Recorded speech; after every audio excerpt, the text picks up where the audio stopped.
তাদের top order batter, তারপর পরই চলে আসবেন তাদের middle order. Harry Brook, Moeen Ali, Liam Livingstone, Sam Curran, এই হচ্ছে তাদের মিডল অর্ডার, অর্থাৎ স্পিন সিম সবকিছু নিয়ে তাদের মিডল অর্ডারটা সাজানো অলরাউন্ডারে ভর্তি। তারপর পরে চলে আসবে ক্রিস জর্ডান, জোফরা আর্চার, আদিল রশিদ এবং টপলি তাদের লোয়ার অর্ডার। দুই অধিনায়ক কিন্তু তাদের মন মতো সিদ্ধান্ত নিতে পেরেছে, অর্থাৎ জস বাটলার চাইছিলেনই তিনি আগে বোলিংটা করবেন, যেহেতু মেঘলা আবহাওয়া খানিকক্ষণ পরে চলে আসতে পারে, বৃষ্টিও শুরু হয়ে যেতে পারে, সেই জন্যই তিনি ডিফেন্সের চেয়ে রান চেইসকে বেছে নিয়েছেন। অপরদিকে ভারত অধিনায়ক রোহিত শর্মাও চাচ্ছিলেন যে তিনিও আগে ব্যাটিংটা করবেন। সো দুই অধিনায়কের মন মতো একটা টস হয়ে গেল, যেটা আমরা দেখতে পেলাম কিছুক্ষণ আগেই।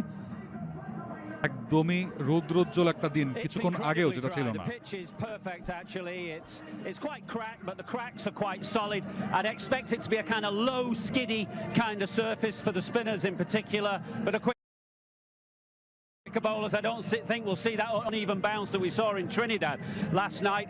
The surrounds are incredibly dry given the amount of rain that we've had here in Georgetown this morning. Apart from this one area, just this sawdusty area, which may be just about where the faster bowlers come in from the commentary box end, that's a little damp, so they've got sawdust down there, but that's the only area where it's a little damp. The outfield is incredibly dry. The drainage has been perfect. The ground staff have done an excellent job. And conditions ready to go.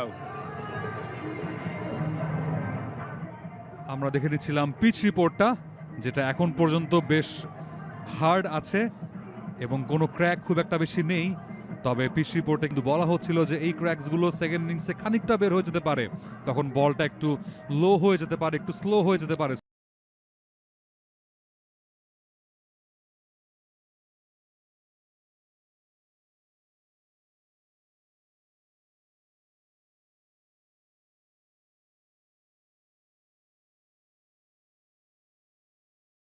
তবে গায়ানার পার্সপেক্টিভে বলতে হচ্ছে it's a good sunny day. Good morning from there. অনেক অনেক ধন্যবাদ প্রান্তর, এবং বিশ্বকাপের এই যাত্রাটা আমাদের সকলের জন্যই খুবই ইন্টারেস্টিং ছিল বলতে হবে। একেবারে শুরু থেকে জুনের 2 তারিখ থেকে মতো বাংলাদেশে বাংলা ধারাভাষ্যে টফিতে আপনারা আইসিসির ইভেন্টটার সরাসরি সম্প্রচার উপভোগ করেছেন। আশা করি ভালোই লেগেছে, এবং দেখতে দেখতে আমরা সেমিফাইনালে পৌঁছে গেলাম। আজকের এই ম্যাচটার পর শুধুমাত্র একটা ম্যাচ বাকি থাকবে, ফাইনাল, যেটা বারবাডোজে অনুষ্ঠিত হবে। ইতিমধ্যেই ফাইনালের একটা দলের নাম আমরা জেনে গিয়েছি, সাউথ আফ্রিকা ফাইনালে পৌঁছে গেছে আফগানিস্তানকে ভালো ব্যবধানে হারিয়ে। এবং এই মুহূর্তে টপ সিনস